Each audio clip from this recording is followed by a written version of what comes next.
9 degrees in Denver right now. I just looked. So yeah, it's cold there too. But yeah, we are awaiting our storm. It is going to arrive today, and this is going to be the biggest storm we've had in about 4 years around here. 12 to 18 inches of snow for most of us, but some of us will get 18 to 24. So this is a big storm for everyone. It's going to arrive here between 10 a.m. and noon. The snow is going to fill in pretty quickly, but then it gets heaviest after that. It's not going to end until Monday night. So it's a slow ramp down, but heaviest snow is expected between 3 p.m. and midnight. Cannot stress enough. Those are the hours that if you can avoid being out on the roads, you will want to do so because the snow is going to come down super hard during that time. Now take a look at the snowfall rates during that time. They could be 1 to 2 inches per hour, but something we don't get all that often is thunder snow.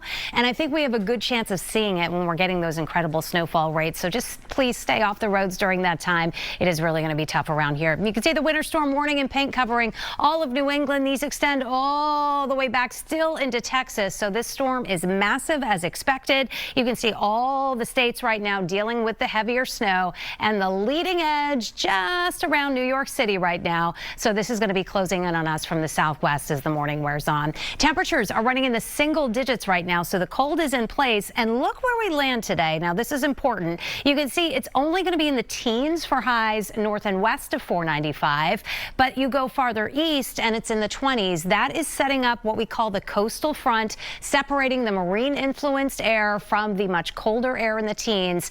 And that is why we think we are going to see enhanced snowfall in these areas. You get a little extra lift where those two air masses come together, and with some motion enhancement, North Shore, South Shore, out all the way to Worcester, that is where we could see 18 to 24 inches. And Kellyanne will be talking more about this coming up. But otherwise, it's a general 12 to 18, unless you're down on the South Coast, Cape, and the islands where some sleet may mix in, and we may see only about 6 to 12 inches down that way. But you can see when this gets started right around 10 a.m. and it only gets heavier as we go through the afternoon. So let me break down a closer look at the timeline here. And we have the temperatures laid on here as well, so you can see how that changes throughout the day. 9 a.m. to about 11 a.m. the snow really starts filling in, and then we are in it, and it's going to ramp up quickly. Look at these darker blues coming in. By the time we get to 4 o'clock, these darker blues are indicating those snowfall rates of 1 to 2 inches or more per hour. Notice how the temperatures are coming up too. I mean, we're going to be running in the 20s this evening closer to Boston, but still stuck in the teens back to the north and west. And there you see that sleet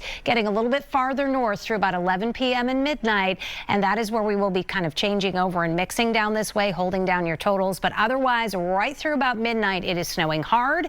And then thereafter, the snow intensity really lets up, but it is still snowing. It'll be lighter snow, could even be a little freezing drizzle or some sleet pellets for a time here in the wee hours of the morning. And then snow showers linger into your Monday, but there will be an additional accumulation of perhaps 3 to up to 6 inches of snow until this finally kicks out of here by about 11 p.m. on Monday. So this is a long duration event, and that's why it's going to pile up. Let's break down the areas and how much we're going to see now with Kellyanne. A little bit of a zoom in here, Cindy. So as we move into Boston, we are in that best chance for over 18 inches of snowfall. We could see in some locations just outside of Boston as well that potential for 18 to 24 inches. That does extend through much of the North Shore.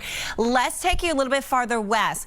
So we're generally in this 12 to 18 inch zone. There might be a few spots here through northern Worcester County as you move into the Worcester Hills that get a little bit closer to 20, but we see a better potential for over 20 inches, getting closer to 24 as we move through areas of the Berkshires. Now let's take you south of the city. This is where things get a little more complicated, because not only are we looking at the position of where we're going to see those heavy bands set up, but also the temperature outlook is going to change throughout the duration of this storm. So you're going to notice as you move south of the city, they're still in this 18 to 24 inch zone, but then we start to decrease those numbers as you move closer to Providence and closer to 44, just because the weight of the snow will increase. We are going to see some of that compaction factor over Cape Cod and the islands. In fact, down toward Nantucket, we could be toward the lower end of the scale, a little bit closer to 6 inches. So a big range here, Cindy, over the next 24 hours. Yes, but the takeaway is everybody's going to have a lot of cleanup to do from this one. That winter storm warning continues tonight. Snow heaviest early, then kind of tapering off. And then as we get into the day on Monday, lighter snow continues. That winter storm warning is up through the evening. Temperatures in the teens to the 20s, could even be closer to the freezing mark down on Cape Cod. And then talk about how this snow is going to stick around. I mean, look at the temperatures as we go through next week. I mean, we're only around 20 degrees right through through next weekend. It does look dry, but my goodness, no melting happening. It is going to stay cold. The snow is going to be sticking around for quite a while.